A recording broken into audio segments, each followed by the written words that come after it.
Conéctate con la estrella. Hola mis queridos estudiantes, estamos en una semana más de Conéctate con la Estrella, una iniciativa más del Ministerio de Educación, especialmente para ti, mi querido estudiante de octavo nivel. En estos 40 minutos estaremos hablando sobre la materia cívica y vamos a hablar de un tema bastante interesante que es la educación en la época colonial.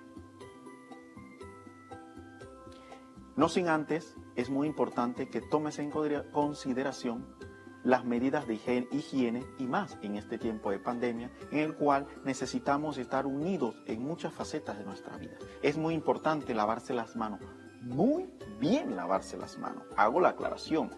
Toda el área donde trabajes, duermas, estudies, juegues, deben estar desinfectadas y en orden.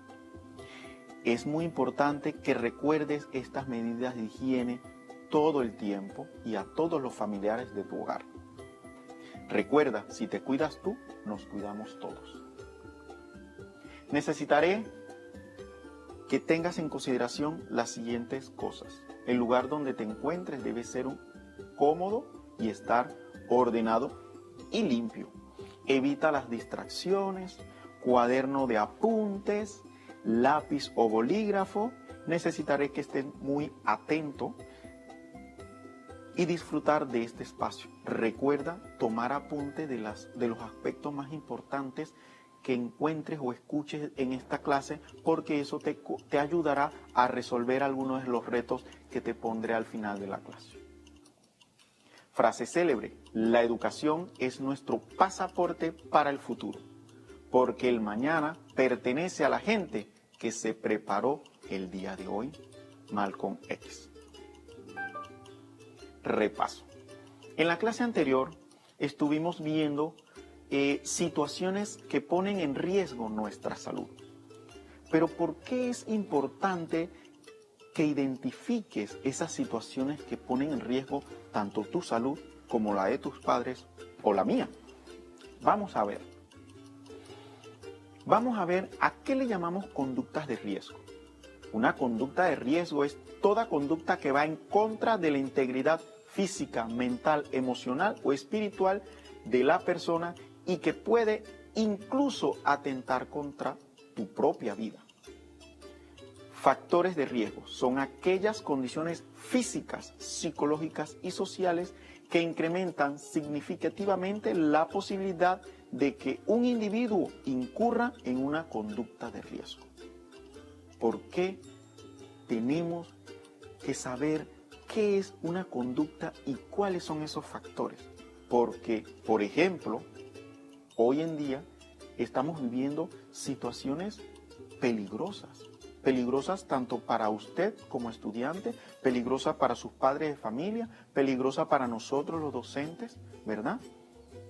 Y hay que contribuir en ese engranaje social que vivimos en cosas como cuidarnos, como cuidar tu salud, como lavarte las manos, como usar mascarilla, como respetar los toques de queda, como respetar las salidas en la cédula o el número de cédula que le corresponde, ¿verdad? Es muy importante tomar en consideración eso. Factores individuales de riesgo. Esos son los factores que yo, en lo personal, o tú en lo personal, te ves involucrado. Baja autoestima, altos niveles de angustia y depresión, problemas académicos, dificultades, fracasos, suspensiones, deserción escolar, sentimientos de soledad, altos niveles de impulsividad, rebeldía o resistencia a la autoridad, desconocimiento de un proyecto de vida. En este particular, usted, nosotros, en esta pandemia, muchos han sufrido algo de depresión porque están acostumbrados a su círculo social, sus compañeritos de escuela. Y yo les digo algo, cuando usted iba a la escuela, era más feliz que ahora que está en casa encerradito. ¿Por qué? Porque usted tenía cómo compartir con otros chicos de su edad. y eso genera cierta depresión y angustia, ¿verdad? ¿Qué sucederá cuando termine la pandemia? Genera incertidumbre sobre cómo será nuestro futuro. Genera sentimientos de soledad. El joven tiende a ser más impulsivo y rebelde ante las medidas de autoridad. Factores familiares.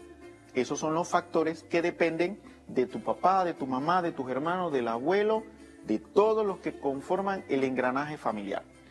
Padres temperamentales y violentos, distanciamiento afectivo de los padres, crisis de valores tradicionales, comunicación, hipercrítica y falta de respeto, poca o nula supervisión por parte de los padres de familia, altos niveles de tensión y malestares familiares, inducción de sentimientos de culpa por mecanismos de control.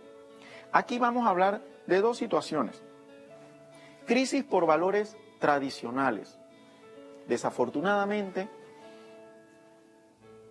hemos perdido ciertos valores y al perder esos valores no sabemos cuáles son nuestros deberes a ciencia cierta y no sabemos cuáles son esos derechos. Con el solo hecho de no saber o no querer saludar cuando usted llega a un lugar, ya usted está perdiendo valores. La poca o nula supervisión de los padres de familia. Yo le aseguro que no es que su padre no quiere estar en casa. Su papá tiene que trabajar, su madre tiene que trabajar para que usted tenga un mejor futuro. Pero debe haber una coyuntura en el momento en que usted pueda conversar con ese papá, con esa mamá, y usted logre entender que ellos llevan cierta supervisión bajo la educación, la salud y la forma de vida de usted. Factores sociales. Falta de alternativas para el empleo del tiempo libre. Estereotipos sociales son modelos de triunfo. Publicidad hedonista y consumista. Inseguridad. Crisis de valores sociales y estrés psicosocial. En este punto le hago principal énfasis en las faltas de alternativa para el empleo del tiempo libre. Bueno, y más ahora en la pandemia, usted no puede salir a jugar baloncesto, a jugar fútbol, a relajarse un poco. Entonces las actividades tienen que ser más bien en el hogar, ¿sí? Hay que procurar buscar mecanismos en el cual usted emplee el tiempo libre, en juegos familiares. Conductas de protección. Son aquellas que disminuyen la probabilidad de involucrarse en conductas de riesgo, ya que fomentan la resiliencia, responsabilidad y autocuidado. Muy importante. Vamos a ver qué es resiliencia. Es la capacidad del individuo de enfrentar la adversidad, situaciones de crisis y de riesgo derivada de la existencia de una reserva de recursos internos, de ajuste y afrontamiento. Responsabilidad, norma y hábitos de saber decir no y afrontar las consecuencias de la toma de decisiones. Autocuidado, práctica que promueve las conductas y pensamientos positivos de salud para prevenir enfermedades e identificar y tratar síntomas. Factores de protección. Autoconcepto y autoestima positiva. Manejo saludable del estrés. Valores. Manejo adecuado del tiempo libre. Destrezas sociales, habilidad de comunicación, manejo de sentimientos y toma de decisiones y solución de problemas. Ahora sí, entramos a nuestro tema de la clase de hoy, que es la educación colonial en Panamá. El objetivo de la clase, seremos capaces de analizar y reconocer la importancia que ha tenido la educación para el desarrollo de la sociedad en el continente americano. Las órdenes religiosas a cargo de las monjas concepcionista en el caso de las mujeres y los frailes franciscanos, dominicos o jesuitas para los varones fueron los primeros docentes que enseñaron durante la colonia a niños y jóvenes. Principalmente enseñaban religión católica, a escribir y hablar castellano, matemática y álgebra. Los monasterios para los hombres y mujeres, así como los colegios, fueron importantes centros de enseñanza en el territorio que la corona controlaba en Hispanoamérica. El propósito de la educación colonial es difundir la fe como medio de lograr la salvación. La educación persigue fines y valores eminentemente éticos religiosos. Ahí hacemos un pequeño apartado y aclaramos sobre eso de los eminentemente éticos religiosos.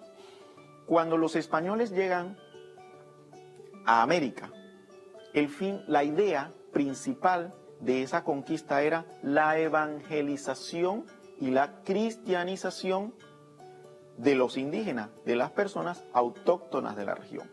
Entonces, los frailes, como les decía, franciscanos, dominicos y jesuitas, llegaron con esa idea primordial, enseñar y hacer que el indígena se cristianizara.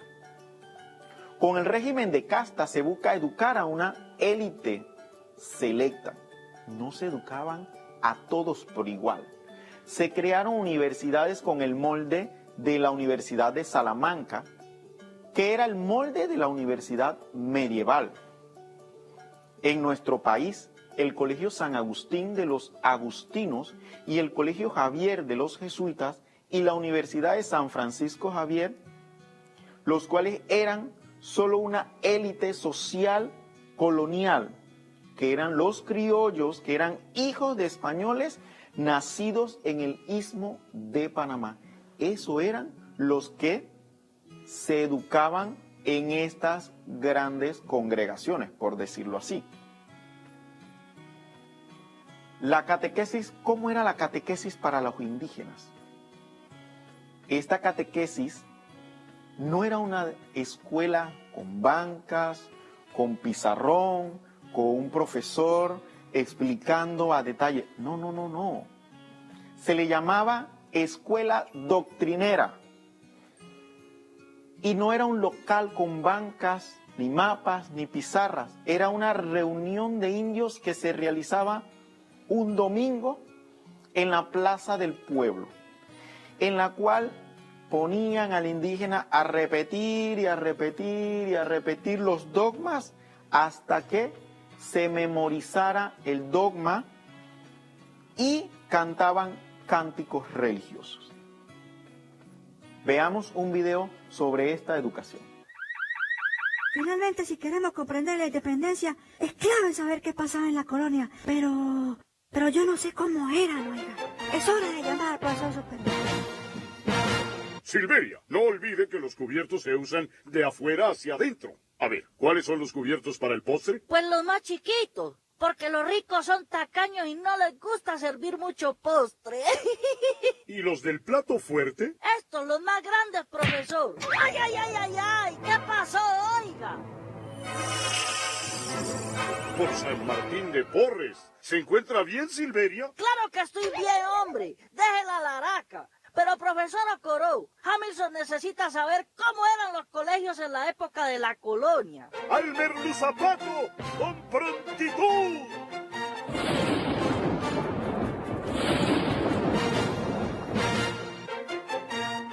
Hemos estado investigando y según nos contó el rector de este colegio, los padres jesuitas lo fundaron en 1643, pero en 1767, por orden del rey de España Carlos III, los jesuitas fueron expulsados y el colegio se cerró, pero volvió a abrir sus puertas en 1778.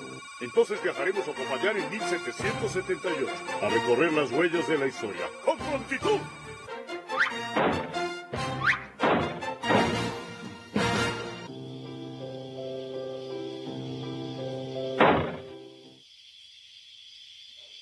Niños, ¿qué están haciendo? ¿Por qué no están en el colegio? Usted sí que es chistosa, ¿no? ¿Cómo se le ocurre que vamos a estar en el colegio si no nos dejan? Eso de la educación para los negros es prohibido. Nosotros nacimos para servir. Si algunos de nosotros aprendemos a leer y escribir en la escuela de primeras letras y nos enseñan sobre el poder de Dios y de Jesucristo. ¡Por Dios! ¿Cómo es eso? Si la educación es un derecho de todos los niños. Tienes toda la razón, Mozalbete. Al colegio solo vienen los blancos y con recursos suficientes para pagar su educación. Así que mejor vete si no quieres que Dios te castigue por meter tus narices donde no debes. ¿Y ustedes dos? ¿Qué? Señor, venimos a ponernos a su servicio. Tal vez necesite hacer la limpieza del colegio. Sigan, apurados. Alma virunque cano, troyae qui primus. Ay, profesor, ¿qué es eso tan raro? Es como si estuvieran hablando en chino. No sé, mi chica. El dictado es en latín. Madre de las lenguas romances. Claro, es que deben estar en clase de latín, mamá. No, Hamilton. He estado investigando y descubrí que en esa época todas las clases se daban en latín. Lo que está dictando el profesor es la Eneida de Virgilio. Esa debe ser la clase de literatura. En este mismo libro se aclara que en esos colegios solo se dictaban clases de literatura, teología y filosofía.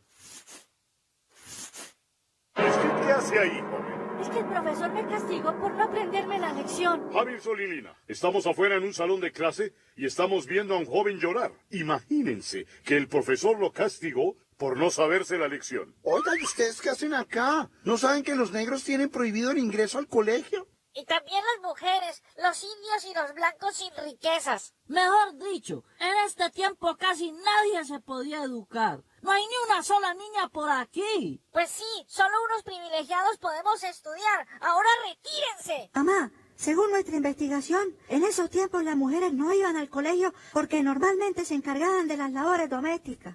¡Ay, ay, ay, ay, ay! Y ahora también machismo. Con esa bendita cosita de algunos hombres que están convencidos de que una solamente está para fritar empanadas en chancletas. ¡Es el colmo!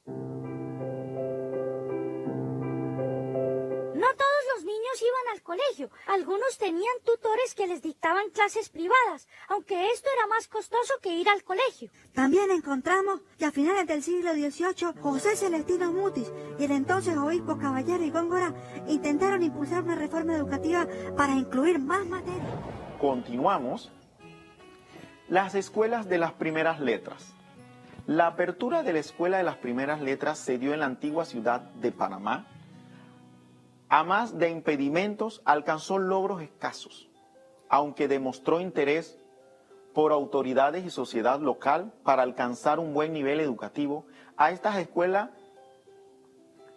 patrocinaban cabildantes y particulares y religiosos a través de importantes donaciones. Inclusive, prestaban sus residencias para dar las clases.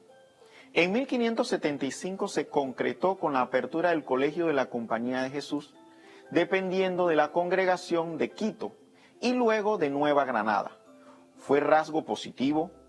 La capital del reino de tierra firme, Panamá, se convertiría en el auténtico motor de la vida colonial, centralizado en los grupos dominantes de la sociedad del gobierno. Como le decía en la presentación anterior, los criollos eran la élite que creaba esto, y eran los que iban a educarse en estos salones donde sí habían mapas, pizarras y bancas. La colonización de América presenta dos características muy importantes: la evangelización y la castellanización. Los misioneros fueron los que llevaron el mayor peso de esta labor. La evangelización supo la transmisión de los valores morales y religiosos cristianos, del idioma español y de las costumbres europeas. Veamos un video.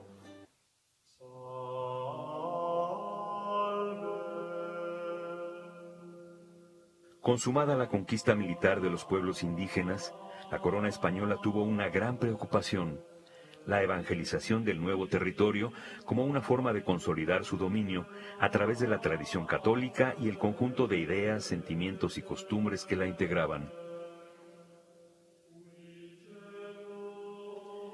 La evangelización de la Nueva España resultó un poco más ordenada y metódica a partir de 1524, año en que llegaron los primeros misioneros franciscanos, mejor conocidos como los 12. A ellos se sumarían más tarde agustinos, dominicos, jesuitas y mercedarios. La labor de los frailes no resultó fácil. El primer obstáculo con el que tropezaron fue la multiplicidad lingüística del territorio que tenían que evangelizar. Los misioneros supieron que el conocimiento de estas lenguas era esencial para su labor evangelizadora, aunque el enorme abanico de voces, en principio, les causó un gran problema.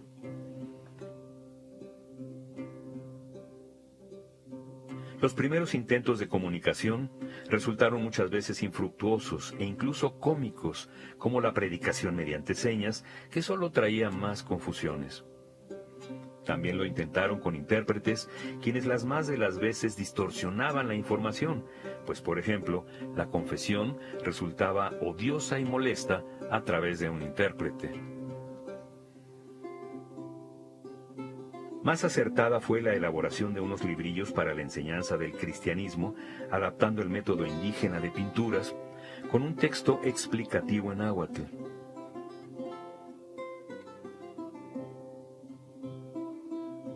Hoy día, estos manuscritos son conocidos como catecismos testerianos, en honor a Fray Jacobo de Testera, a quien se le atribuye su invención.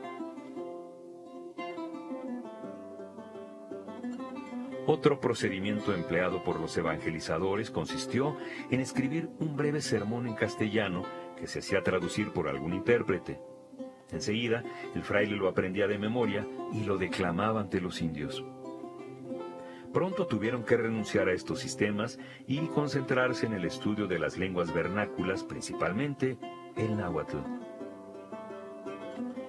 Para llevar la palabra de Dios a cada rincón, fue necesario poner libros en las manos de los religiosos, ya sea para que estudiaran las lenguas, para predicar la doctrina cristiana y para administrar los sacramentos. De ello nacen dos categorías de obras: los vocabularios y artes de la lengua, como llamaban antes a las gramáticas, y por otra parte, catecismos, sermonarios, confesionarios y evangeliarios. Siendo estos documentos instrumentos de trabajo cotidiano, no se prestó cuidado en conservarlos, por lo que la mayoría desaparecieron sin pasar por la imprenta, y algunos que tuvieron este privilegio inmediatamente fueron vetados y destruidos por el Santo Oficio. El material que sobrevive hoy día es escaso, considerado de valor inestimable y objeto de estudio para lingüistas y otros científicos sociales, pues en ellos se asienta un testimonio más del proceso de mestizaje que conformó a la nación mexicana. Excelente el video. Ahora continuamos con la educación en el siglo XVIII y XIX. Las ideas de la Ilustración influenciaron las nuevas ideas relacionistas, que propiciaban una nueva mentalidad. Por una parte, predispone a una nueva actitud crítica con los valores vigentes y por otra, promueve nuevos métodos educativos. La educación debe desempeñar un papel esencial en la renovación de la sociedad. Hoy en día, la educación hace ese papel, renueva, hace que usted aprenda, que usted llegue a ser un profesional y haga ese relevo generacional de personas que ya dieron su granito de arena a la sociedad como un profesional. Veamos un video.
Educación panameña en la época republicana.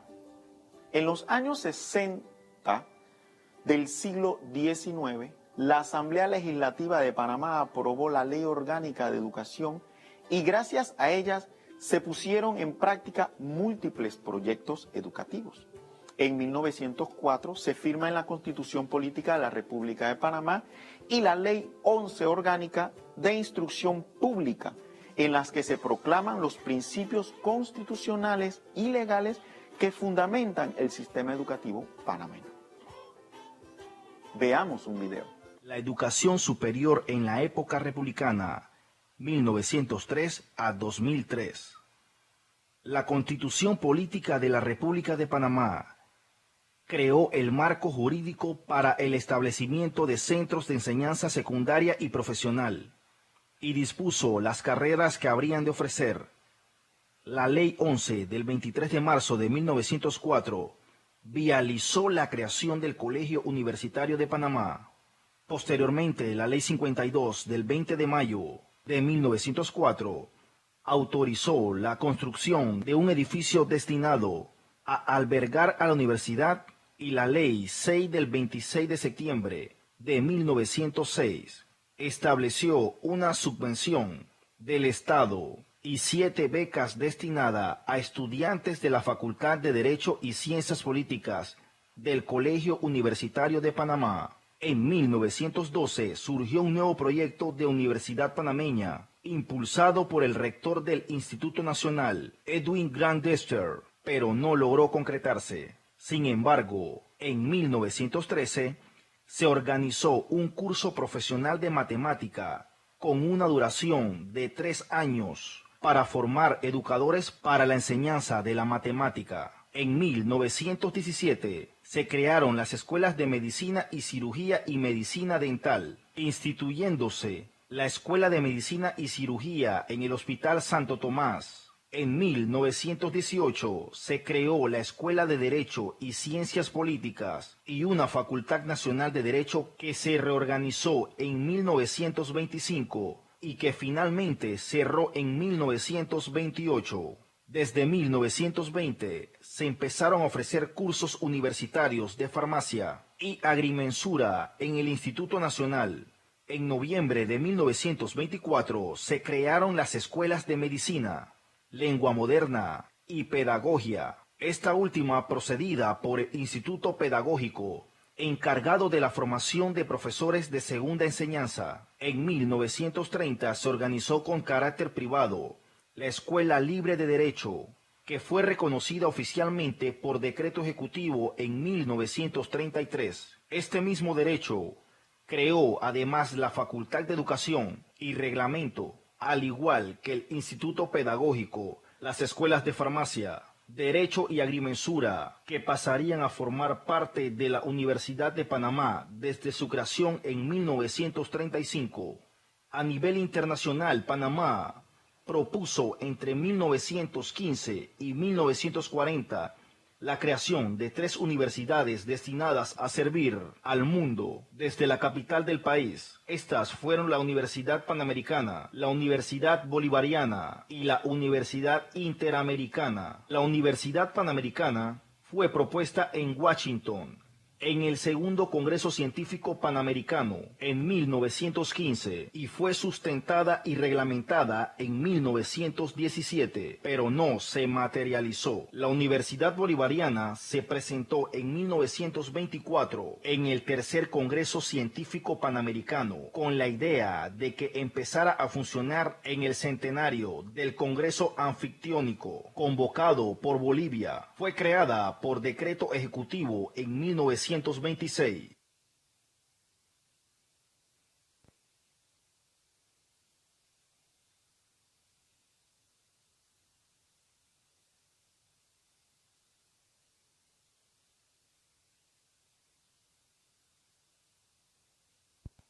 Tuvo éxito. Posteriormente, Florida State University inicia operaciones en 1942. Esta universidad norteamericana inició sus labores en el territorio nacional para atender primordialmente las demandas de formación universitaria de los norteamericanos militares y sus familiares estacionados en Panamá. La Universidad de Panamá se trasladó a su campus actual en 1950 y no es sino hasta 1965 cuando surge la primera universidad particular católica, la Universidad Santa María la Antigua. En la década de los 80s, el Instituto Tecnológico, que había crecido al amparo de la Universidad de Panamá, se separa de su alma mater y se convierte en la Universidad Tecnológica de Panamá en 1981.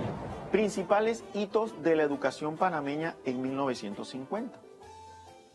En 1953 se pone en vigencia de nuestros planes y programas que se apoyan en lo anterior.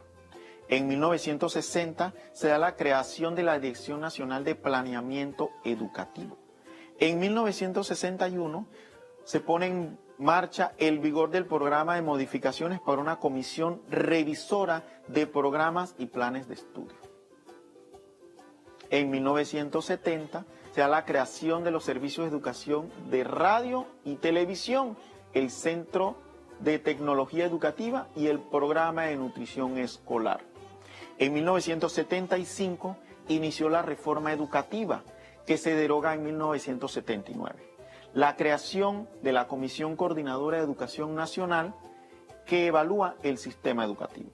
En 1995 se da la aprobación de la Ley 6 de julio de 1995, que presenta importantes reformas a la Ley 47 Orgánica de Educación de 1946.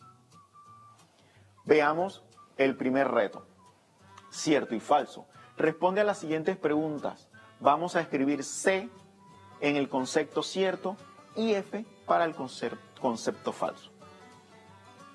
La conquista fue un trauma para la cultura indígena, pues truncó su desarrollo y su sistema de conocimiento.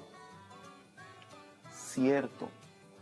En Panamá y en otras regiones de América ya había un sistema de educación, ya había una forma en la cual ellos se formaban, ¿verdad? Y eso hizo truncar, claro está, mejoró, porque cuando los españoles llegan a América, en América no se conocían los barcos, no se conocía la máquina de vapor, ni muchas de estas cosas. Ley orgánica de educación que rige nuestro sistema educativo, en la Ley 47 Orgánica de Educación de 1946, cierto. 3. Los monasterios para los hombres y mujeres, así como los colegios, fueron importantes centros de enseñanza, cierto. Con el régimen de casta se busca educar a todos, falso.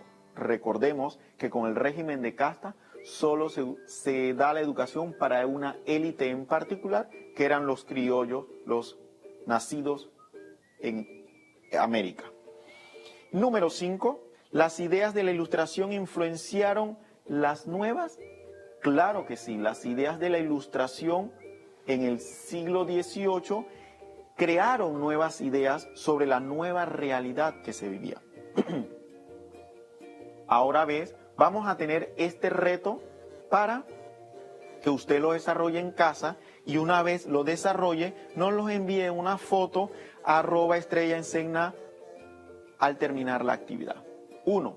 Dibuja una escuela en la época colonial según tu imaginación. Usted se sienta, hay un videíto en la clase que te dice cómo es la escuela en la época colonial, quiénes podían entrar, quiénes no podían entrar. Usted se sienta, verifica sus apuntes y hace su dibujito.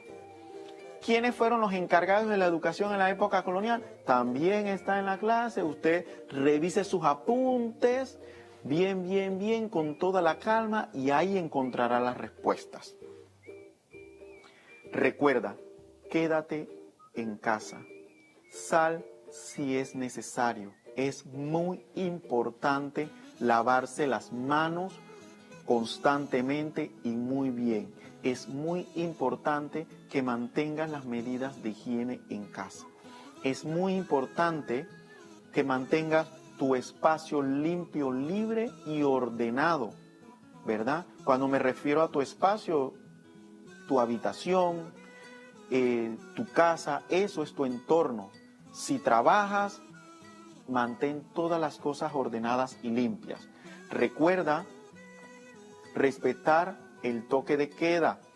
Recuerda que los fines de semana por ahora estaremos en casa.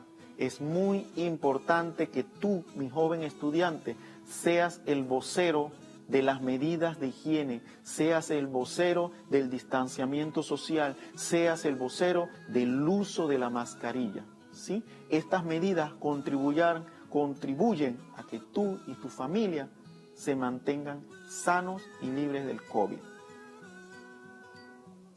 Ahora le damos agradecimiento a las empresas que contribuyen con esta labor, ¿verdad?, de este espacio que está dedicado solo para ti, mi joven estudiante. Espero que hayas disfrutado de esta clase. Pronto regresamos con Conéctate con la Estrella.